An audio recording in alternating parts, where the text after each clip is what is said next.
TTIA President Mr. James Shu, Secretary General Jo Xiansheng, and other distinguished speakers today, and the members of the TTIA organization.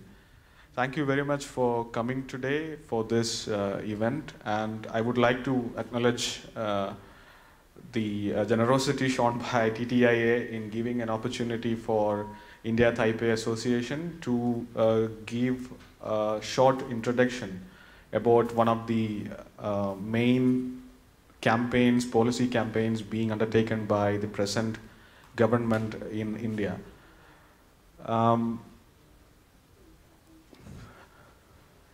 So as many of you would have already heard about it, the campaign is called MAKE in India.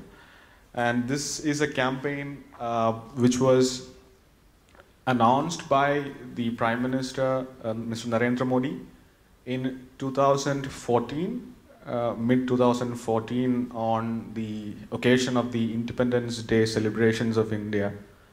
The essential message which he tried to convey on that day was to appeal to all the people, all the entrepreneurs around the world, to come to India and make in India. You can sell it anywhere you want according to market conditions, but we would like to welcome everyone from around the world to come to India and make their products in India. And there were two important aspects that he tried to convey about Make in India on that day. Those two things were zero defect and zero effect. Zero defect as in we would not compromise on quality. Quality, the essential thing that he was saying was a product which was made in India should never be coming back for lack of quality in that. And the second point was zero effect.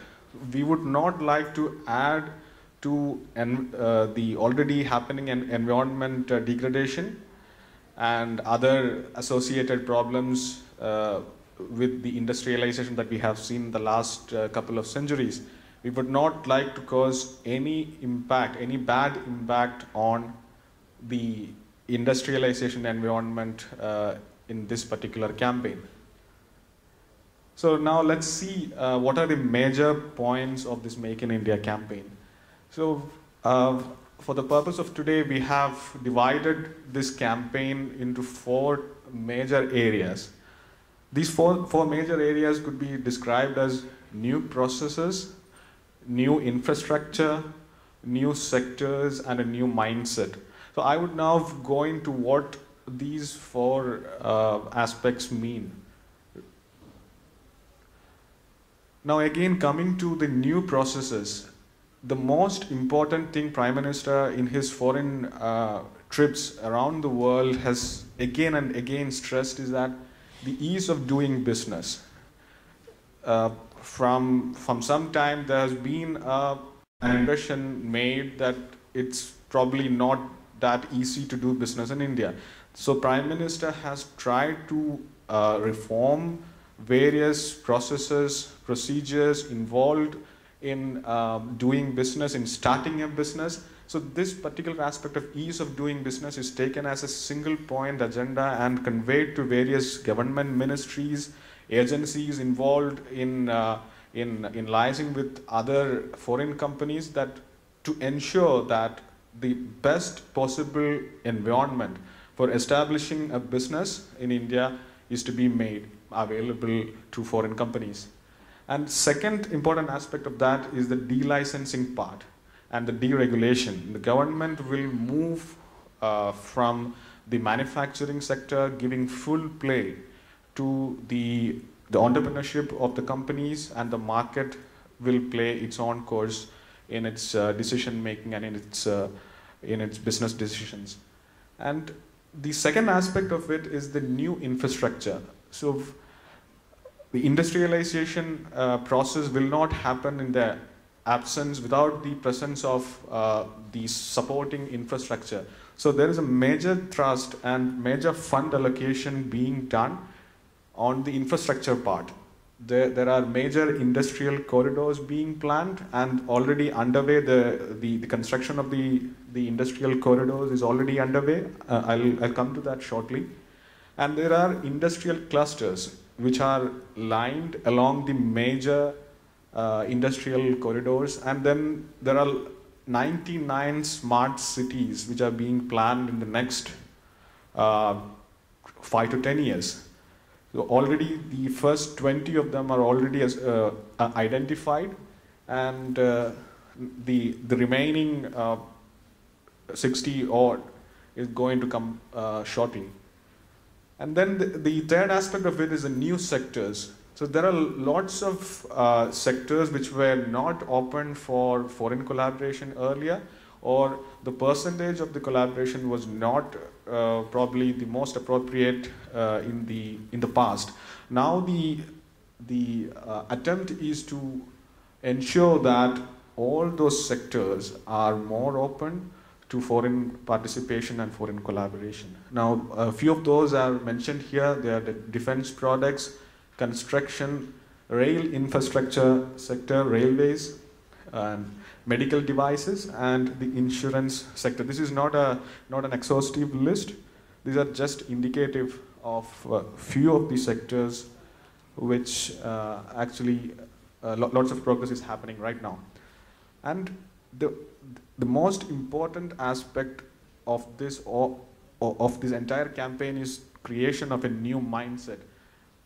Mindset which will ensure that companies will come and invest and then stay in India and then make success out of their business decision to invest in India. So to ensure that lots of attempt is being made in terms of skill development, how the human resource can be prepared for the companies to come, for the skill that is needed by the industry. So there are lots of investment and focused activities happening in this particular sector. Now, these are some of the details of the attempts made to improve the business environment. Now, you can see here that one of the major one is a creation of a platform called e-biz portal. The attempt is to provide a single platform wherein which all the services provided by the government on one single platform. So this is already operational now, and I'll give you the details in a while. And then the validity of industrial license is extended to 3 years now. Earlier it was a shorter period of time, but now it's extended, making it further easy for the companies to deal with the regulation part. And again, there is another important policy decision made. The states, there are 29 states currently in India. So these states are basically provinces, and the states are asked to introduce self-certification and third-party certification. This is another important move which is being taken. And significantly major components of defense products are excluded from the industrial licensing. So this is also, I think, in our context, very important. And the dual-use items having military as well as civilian applications, some of them are also deregulated. There is another important opening being made there as well.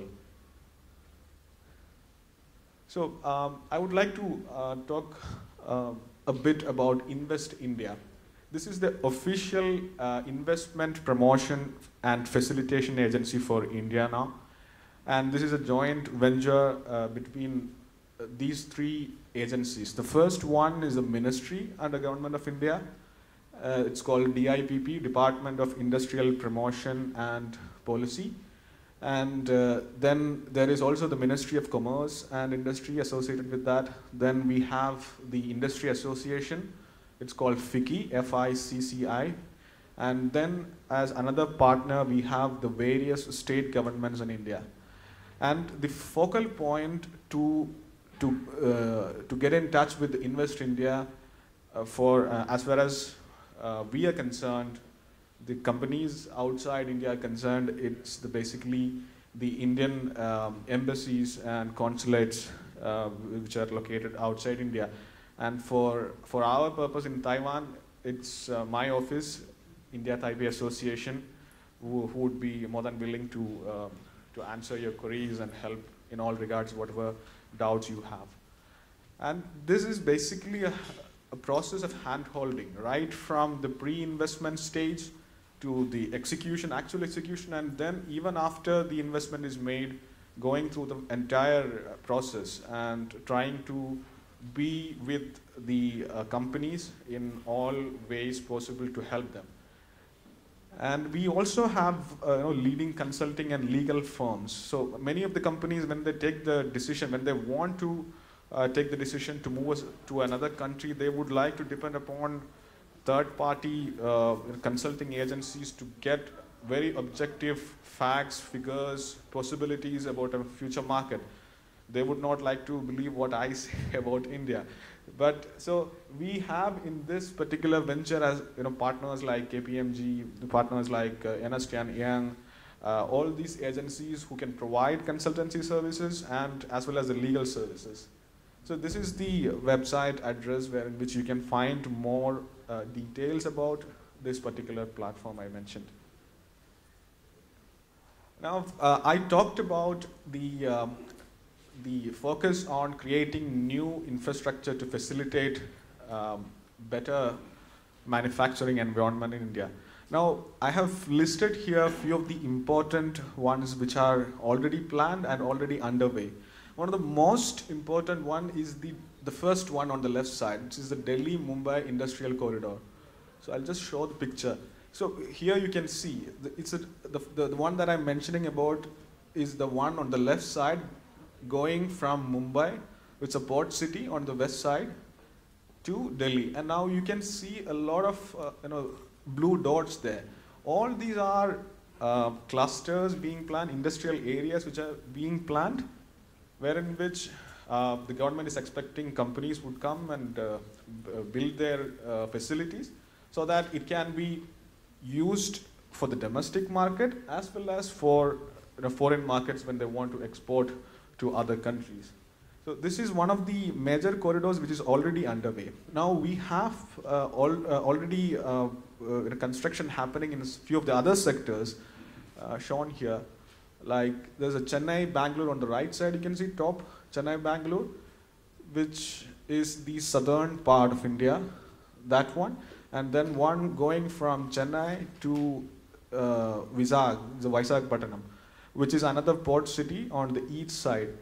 Bangalore, as many of you might be knowing, it's one of the IT centers in India. Lots of companies are already there, and but it's not a port city. So this corridor becomes extremely important. And then there is another one being planned right from the top, Amritsar. You can see northern part going towards Kolkata. Kolkata is again another very important port city, and it is actually one of the entry points to the northeastern part of India. You can see a small dot line going there. This is another corridor which is being planned to give access from the central part of India towards the northeastern part, and again going further into Myanmar. This is another important point, probably would be of interest to us. In the sense, we all know that there's lots of investment and activities happening in Myanmar at the moment. I think from Taiwan also lots of companies are going and investing in Myanmar. So this is another important industrial corridor which will give access from the main industrial base which is being planned in India and to Myanmar. Now I would like to speak a little bit about the FDI policy. So now the thrust in the last 2 years after the new government came into power is on making many of these sectors, the FDI in many of these sectors in the automatic route. Earlier, many of them were under the government approved route. Now they have moved to the automatic route. You can see here like FDI up to 100% under automatic route in most sectors and activities, and wherein which in sectors where FDI is not permitted through the automatic route, FDI is allowed through government approved route, and there is a significant internal energy happening on the government approved route. They are very keen, proactive in approving these things. So it's not like what was happening earlier. There's lots of change internally happening within government agencies. Now this is some statistics from 2014 to 2015. The FDI equity inflows of around 40 billion USD, and this is a significant increase from the earlier period. Now this is again a few of the sectors which would give a sense of how exactly things are happening. There is 100% FDI under automatic route in the telecom sector. Same in case of asset reconstruction companies, and again the same in single brand retail. Now here we have tried to give an idea about the various sectors where opening up is happening in terms of FDI. We have in defense sector the FDI in percentage is increased from 26 to 49, and FDI beyond 49%, that would be on case-to-case basis, but still the possibility is there. And in railways and other construction-related activities, there is 100% FDI under automatic route. And this is one area wherein which government is again trying to give a lot of focus. When I say a lot of focus, Prime Minister time and again talks about this, about high-speed railways, about various other aspects of railway connectivity. And same thing is there in terms of construction. 100% FDI again through automatic route, and lots of other earlier constraints are now eased to allow more business to come in.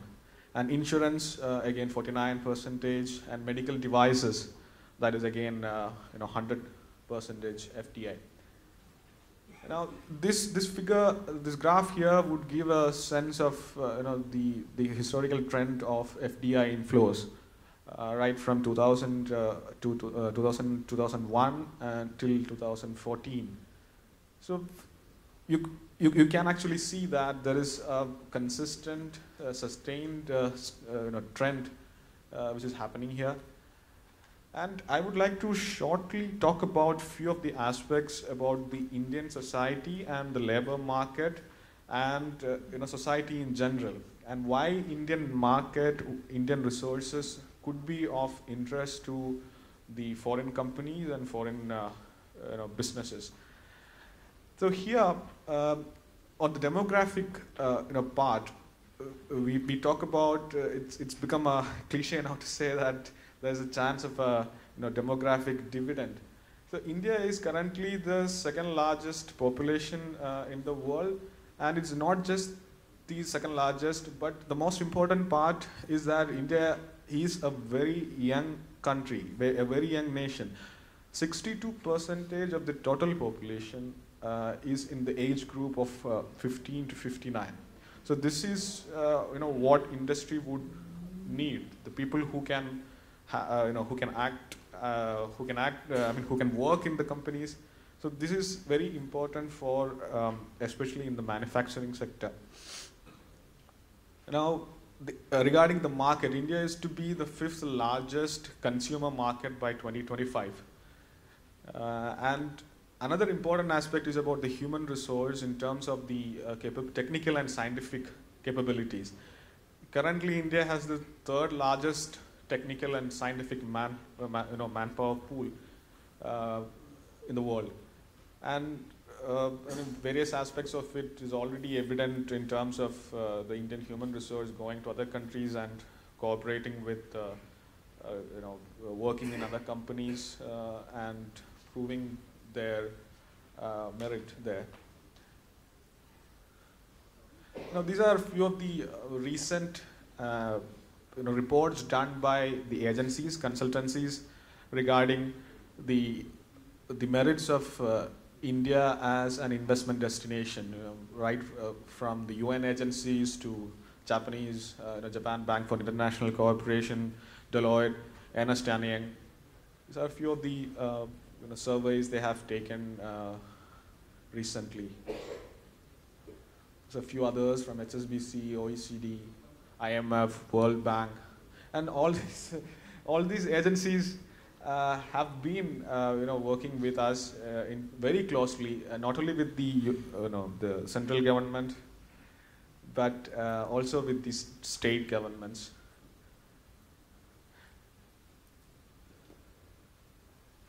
And I would like to update you on the budget, the recent budget that happened, a few of the things which happened in that, which might be of interest to you guys. The GDP growth for financial year, the next financial year, is expected to be between 7% to 7.7%. And according to the analysis, worldwide, India would remain one of the largest growing market in terms of percentage among the big markets. And again, there is considerable focus on reducing the fiscal deficit. And another important point here is that tax exemptions would be phased out and the tax base would be widened. So there is a plan to phase out the tax exemptions in terms of the incentives given and all that. And some reforms in FDI policy again in the financial sector. And there are changes in the customs and excise duty on certain inputs to reduce the cost and mainly to facilitate the supply chain for companies who have already moved in. And there is another important aspect that might be of interest to you is the corporate tax rate. Currently it is at 30%, but the thinking within the government and the trend in the policy making is to reduce it from 30% to 25% over a period of time. So this is in process, and this will happen according to the priorities set by the government right now. And there are some other incentives in terms, there is no change in the rate of surcharge for companies, and there's 100% deduction of profits for 3 out of 5 years for startups. And then there is a major thrust given by the government on startups. So I would like to just give you a sample of a few of the companies who have already gone to India. So companies like HTC, Foxconn, Delta, D-Link, all these companies are already there. And the top sectors, electronics is one, then there is the industrial machinery, software, transportation, and things like metals, chemicals, textiles, etc. And in terms of geography, these are a few of the states where Taiwanese investment has already happened. One of the major destinations is Gujarat on the western side, which happens to be the home state of the Prime Minister as well. And he was the chief minister there, the head of the government there. And then we have Tamil Nadu from south, Karnataka, Andhra Pradesh, Maharashtra, again a major destination. And in the north, around, which is marked as NCR, it is National Capital Territory, where already lots of investment happening.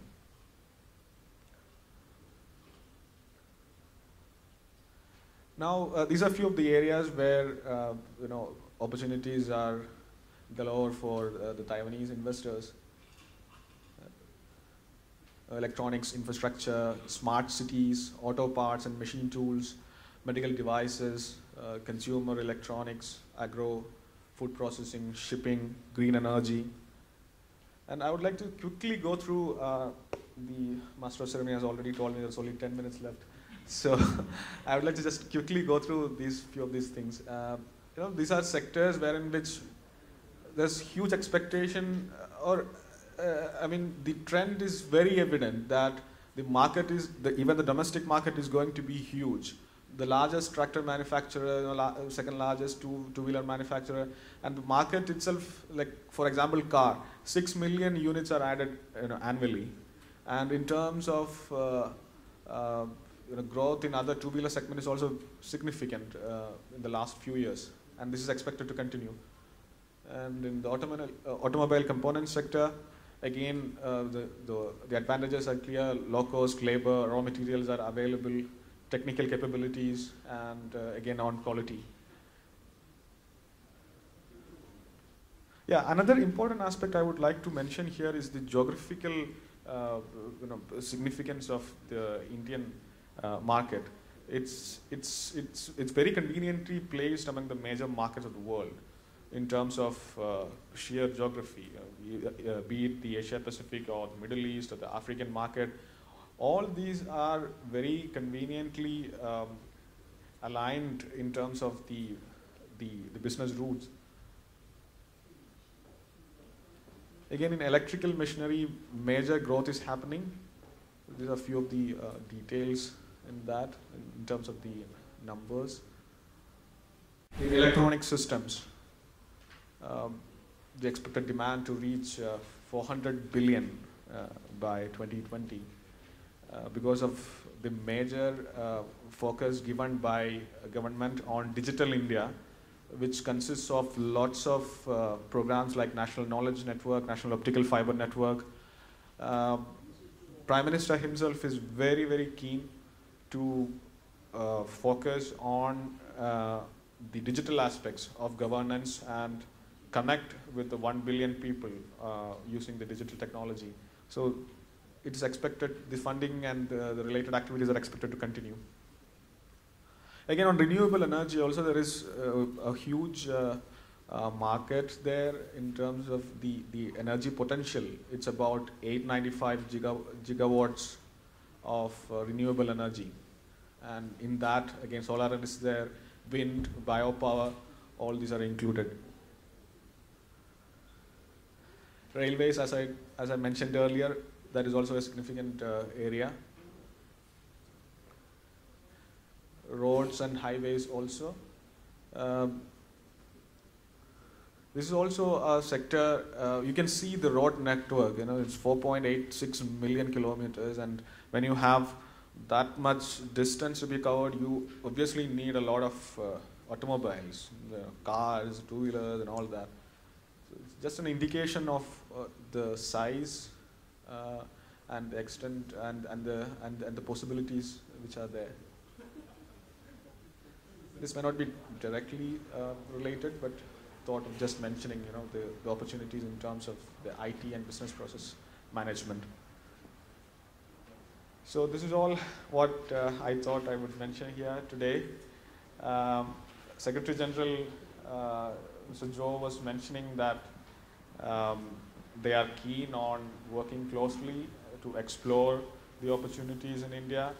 So today, since you have kindly given me the opportunity to speak today here, I would like to formally tell all the members of TTIA that we would be more than willing, we would be more than proactive to facilitate your market exploration activities, or further going forward your attempts to go into the market. We would provide with information, we would provide with whatever details you would like to have, whether it's for joint venture, whether it's for meeting with government authorities. We would be more than willing, and we would expect good results to come in future. Thank you. Thank you so much. Thank you, Mr. Mattam. We get to know that in India we have a lot of telematics field opportunity from Taiwan.